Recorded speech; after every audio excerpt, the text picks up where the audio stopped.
ప్రార్థన చేసుకోవాలనిపించింది కదా మీకు పొద్దున్నే లేచి, సర్లే ఏం ప్రార్థన చేసుకుంటాం తర్వాత చేసుకుందాం అని పోస్ట్ పోన్ చేస్తే మీ శరీరం మిమ్మల్ని అంతే చేసి కూర్చోబెట్టి పడుకోబెట్టింది. అదే ఆ సమయంలో ప్రార్థన చేసుకోవాలనిపించినప్పుడు లెగిసి మొహం కడుక్కొని అవసరమైతే నిద్ర వస్తుంటే అటు ఇటు తిరుగుతూ ప్రార్థన చేసుకున్నారనుకో మీ శరీరం మీ మాట వినడం ప్రారంభించింది. ఫస్ట్ లో 3ంటికి మీరు లేగలేరు, లేచి ప్రార్థన చేసుకోవాలని తాపత్రయం ఉంది.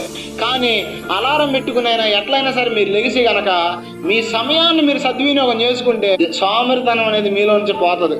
కానీ శరీరానికి సోమరితనానికి మనం ఎప్పుడు లోపడతామో సమయం అంతా వృధా అయిపోద్ది. ఇప్పుడు ఫోన్ చూస్తున్నాం, మనం నొక్కుతున్నాం అనిపించింది మనసులో వద్దు అని. అప్పుడు ఏం చేయాలా? అవసరమైతే ఫోన్ పక్కన పడేసి పక్క వెళ్ళాలా. కానీ ఏం చేస్తుంది తెలుసా? ఏం కాదులే, సేపు ఆగి చెయ్యొచ్చులే అనుకుంటాం. అప్పుడు ఏమవుతుంది? నీ సోమరితనం వల్ల ఆటోమేటిక్గా నువ్వు చూడకుండా చూస్తావు, ఆటోమేటిక్గా నువ్వు వినకుండా వింటావు, భ్రష్టత్వం నీకు వచ్చేస్తుంది.